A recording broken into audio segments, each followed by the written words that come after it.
আমার আমার যে কি শখ, আমি আমি জানি না আমি এটা প্রপোজ করব। আমার খুব ইচ্ছা আমি নাইম স্যারের সাথে এক স্ক্রিন শেয়ার করি। ওয়াও, আমার মনে হয় যে আমাদেরকে আমি এটা এক নাইমকে ফ্যামিলি বলবো। দিলে বিশ্বাসযোগ্য আমারও হতেও খুব পারে। শখ। ঈদে আমার সাথে দেখা হবে ডেফিনেটলি, আমি তোমার এই প্লিজ ইচ্ছাটা বলবেন যে নাইমকে আই এম বলবো। ভেরি বিগ ফ্যান, এবং আমি চাই মানে it will be a privilege honour for me যে আমরা যদি একদিন স্ক্রিন শেয়ার করতে পারি। জিজ্ঞেস করছো দুজন মিলে একসাথে গেছি কিনা বলো। তোমাকে জিজ্ঞেস করেছি, তোমাকে মাত্র অ্যানসার আমি দিব। না তুমি বলো। আচ্ছা, মানে অন স্ক্রিনে ঝগড়া করতে করতে এখন আসলে টিভি স্ক্রিনেও তারা চলে এসেছে। না, অন স্ক্রিনে ঝগড়া একদম একেবারে না। ঝগড়া আমি করেনি। ভাবলাম একজন সিনিয়র আর্টিস্ট হিসাবে এটা তো ওনার রেসপন্সিবিলিটি আগে উত্তর দেয়া, ট্রু। তাই না? আমাদের সবার থেকে এখানে যারা আছি, ওই যে বাইরের যে 60 বছরের কাকা Even আছে আমার তার থেকেও চাইতেও বেশি বেশি। এক্সপেরিয়েন্সড। আমার চাইতেও বেশি। হ্যাঁ, সো প্লিজ ম্যাডাম আপনি কিছু বলুন, মুরব্বি। বলো মুরব্বি প্লিজ। যেটা বলছিলাম যে হ্যাঁ অবশ্যই যাওয়া হয়েছে। আর মানে আমি বলবো আমার থেকে তো টেনশনে বেশি আমার বাবা।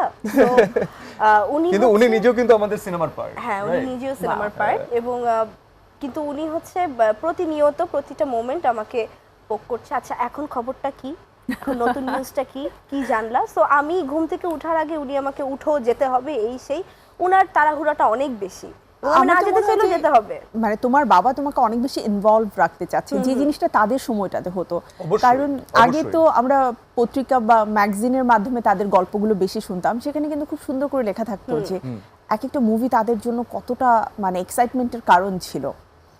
তো তাদের ঈদ হতো বেসিক্যালি পরের দিন। রিজনও আছে কিন্তু তখন না ফিল্ম আমরা যখন স্যারের সাথে যখন আমি শুটিং এও কথা বলছিলাম, আমাদের ব্রেকে কথা বলছিলাম, এত বিউটিফুল বিউটিফুল মেমোরিজ আমরা শুনতে পেরেছি। আমার সব পছন্দের আর্টিস্টদের গল্প আমি তার কাছ থেকে শুনে নিয়েছি। উনি আমাকে বলতেন যে তুমি যে এই যে শুটিং এ যে কাজটা করো না, অথবা শটের আগে যেটা করো না, এটা না ও করতো। তো আমারও তো ওকে ফাইন, আমি তো না বুঝে করতাম, তার মানে না এটা ঠিক আছে, এটা জাস্টিফাইড। ওনাদের মাঝখানে যে জিনিসটা সবচেয়ে বেশি পরিমাণের ছিল সেটা হচ্ছে আন্তরিকতা একজন আরেকজনের জন্য। তখন না কম্পিটিটর ব্যাপারটা কাজের মধ্যে ছিল, কাজের মধ্যে ছিল। কিন্তু দিনের শেষে সব একসাথে গল্প করতেন, একসাথে আড্ডা ব্যক্তিগত মারতেন। জীবনটাকে তারা কিন্তু খুব উপভোগ করেছেন রাইট, সবাই এবং মিলে। সবাই সবার সাথে ফ্যামিলি ওয়াইজ ইনভলভ ছিল, Right. যেটা এই মুহূর্তে অনেকটাই ইম্পসিবল চিন্তা করা। আমার ফ্রেন্ড সার্কেলের যাদেরকে যদি আমি মিডিয়ার পার্টিকুলার কথা বলি, আপনি খেয়াল করে দেখবেন অনেকে আপনি নিজেও চেনেন। আমার ঠিক নাটক থেকে আমার যে বন্ধুগুলো আছে ওরাই কিন্তু আমার সাথে এখন ইনভলভ, কারণ হচ্ছে ওরা আমার ফ্যামিলির সাথে ইনভলভ। রাইট। সো নতুন করে নতুন বন্ধুত্ব করা এটা আন্তরিকতার উপর ডিপেন্ড করে, যেটা আমি তার So true. ওর বাবার কাছ থেকে এত পেয়েছি শুটিং So সেটে। true. এবং তুমি রিলেট করতে পেরেছো যে আসলে আগের সম্পর্কগুলো কতটা অনেক বন্ডিংটা ভালো। কতটা স্ট্রং ছিল, এবং ওটা কিন্তু স্টিল এখনো চলছে, যেটা কিছুদিন আগে আমাদের শাবনাজ এবং নাইম ভাইয়ের আরে, একটা আমরা গেট হোয়াট আ টুগেদার দেখলাম। Beautiful couple, what a beautiful couple. আমার যে কি শখ, আমি জানি না আমি এটা প্রপোজ করব।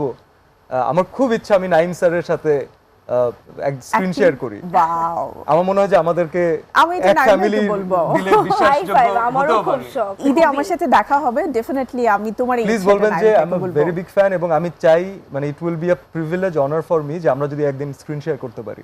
প্লিজ, মানে আমাদেরও দেখতে খুব ভালো লাগবে, এবং এটা আমি ডেফিনেটলি নাইম ভাইকে জানিয়ে Please, দিব। please. সো আমরা তো আড্ডা দিচ্ছি, মূল আড্ডায় এখনো পর্যন্ত প্রবেশ করতে পারিনি, কিন্তু ছোট্ট একটা বিরতির সময় হয়ে গেছে, বিরতিটা নিয়ে আসি।